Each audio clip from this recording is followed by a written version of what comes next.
Hi, this is Coach Cynthia from the executive coaching side of Action Coach South Jakarta. Now, I'm here to talk to you today about dealing with difficult people, because obviously all of us deal with people every day. We deal with clients, we deal with our team, we deal with our bosses, we deal with ourselves and our spouses and our children.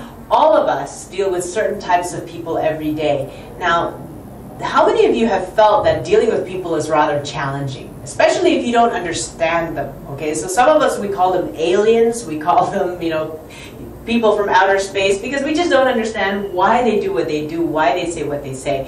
And this is very important, especially in executive coaching, because in the professional world, you are expected to be able to handle many, many different kinds of people. There's a huge diversity, especially if you're working in such a big organization. So let's start talking about how to deal with difficult people. Okay, so when we talk about people, I want to go with two different aspects here. Number one, let's talk a little bit about their behavioral types. Okay, so this is very basic. This is like a cheap and good method of assessing people. There are lots of other methods out there. I'm only picking this one out because it is easy to use. There are usually outgoing people. And there are, of course, reserved people. Outgoing people usually take the initiative to get to know other people. Reserved people wait until someone approaches them. There's also people-oriented people. They love people more than tasks. There are also task-oriented people. They love tasks more than people. Okay, so these are the four main types. Now, if you are outgoing and task-oriented, we say that you're a D type. Okay, and these assessments, we have these assessments at your disposal if you'd like to purchase these assessments for you and your team. It comes with different kinds of analysis, right? But typically, Ds, or dominance, decisive, driving people, are more outgoing, and they're usually task-oriented. They're natural leaders. In any leadership opportunity, they're typically the leader of choice. They're the natural choice. It's just no question. Actually, even without a position, even without a proper leadership position, they stand out as natural leaders in your community and in your workplace. Then we also have the Is. The Is are outgoing, but they are more people-oriented. This is where we have the life of the party. This is where these people are just so much fun to talk to. These people are just so much fun to have around when you're having a party. And these people are influential, intimate people. Interpersonal skill is very high. And that makes them great people relators if that's the job that they do. Then we also have S's. People-oriented, yet reserved. These are very pleasant people, very stable, very secure type people. However, they are reserved. They will never go up and talk to you for many, many times. However, they are very welcome. They're very welcoming when you want to talk to them. They're very good listeners. They're very good peacemakers. And they're very good supporters. So stable, secure supporters. Sometimes a bit resistant to change, but that's who they are. And then we have, of course, the last but definitely not least, the C's. Task-oriented and reserved. Again, not someone who would come up to you at a party, but they're very detail-oriented, they're very compliant, they're very critical. Yeah, so C, critical, compliant, perfectionist types of people, very critical on themselves, even more so on themselves than to you. Right? So sometimes people are difficult, and because we don't understand where they are, and sometimes we don't even understand where we are. So there is an event that I do, there's a workshop that I do that covers these four types, and I use this because it is simple. It is not something that is highly complicated, but there's different dimensions of the interpretation.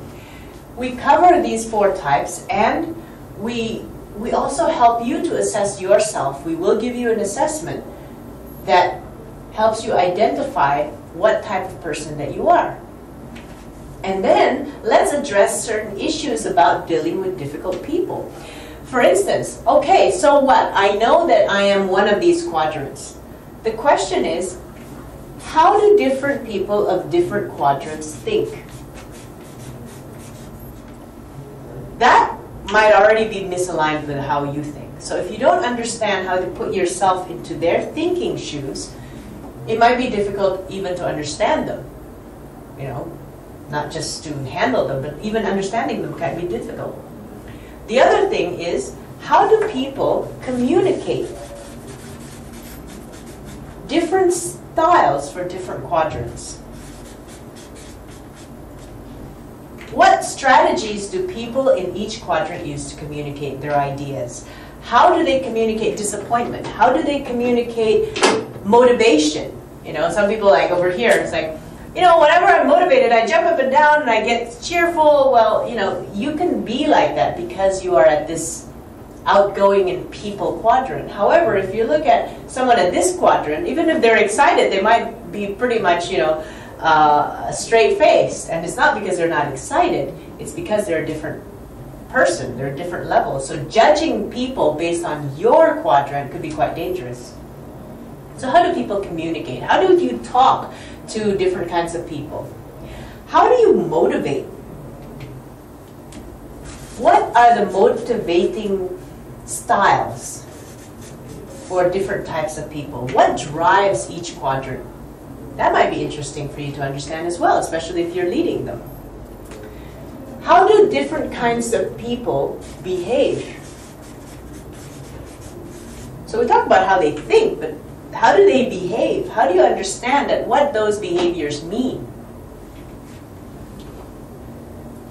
What are some of the values? What are the things that are important to different kinds of behavioral types? What are the things that they look for? What are the things that drive them? Okay? So, and of course, from a business point of view, we also want to know, how do we sell and service different behavioral types if we're talking about clients? How do we sell and service? We can also service our employees as well, right? So how do we sell and service to different kinds of people? This might be quite interesting for you as well. So this whole thing comes with a whole workshop. I already have a DVD on this, but we also have workshops to really not just tell you about it, but for you to start practicing how to deal with different people. Because the workshop will have more than one person, hopefully, in it, right? It will be more than you, right?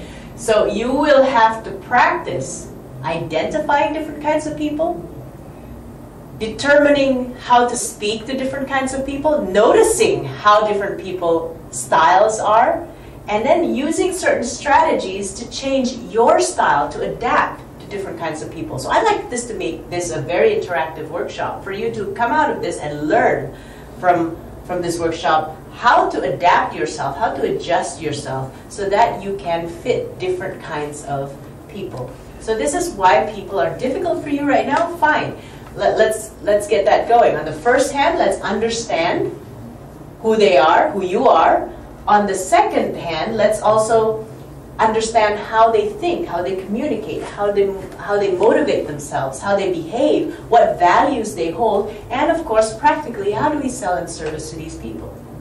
So, I hope you find this interesting, and this is by no means a be-all and end-all of diversity. I mean, there's so many different aspects of diversity. But if you'd like to know more about this, you can sign up for the workshop. And for those of you who are viewing this video right now, I would also like to add on another aspect of diversity, which is very popular right now. It's called the generation gap. Okay, so sometimes people are difficult because of the behavioral types. Sometimes people are impossible to understand because you don't understand how they operate on their behavioral type, but also sometimes they're difficult to understand because you don't understand the generation gap. So there's a white paper that I would like to offer to anyone who writes an email to us, who calls us. Just mention this video and ask for the white paper about how to handle generation gaps. Because at least nowadays we have about 3 to 4 generation gaps in the workplace. You know, you have the some of the baby boomers are still around. Sometimes in the board of, the chairman and everything is probably even before the baby boomers. Some of them are still holding really, really high chairman and commissioner positions. You also have, of course, Generation X, like myself, people my age. And then you also have the Generation Y. And even at the internship level, at the really, really low level, you might already have Generation Alpha. Okay, so at least understanding generation gaps might be interesting for you. So email us now, and you can sign up for the workshop, but you can also ask when is the next workshop. But you can also take advantage of this complimentary white paper on generation gap to add even more richness on your understanding of diversity in the workplace. All right, so with that, thank you very much for watching this, and I wish you the best of success. And remember, people are not difficult. The difficult part is understanding yourself and understanding them. So if we can get over that with you, hopefully, your life, your work life will be even better. So never wish your life were easier, wish that you were better. That's my message for today, and I wish you the best of success. Thank you.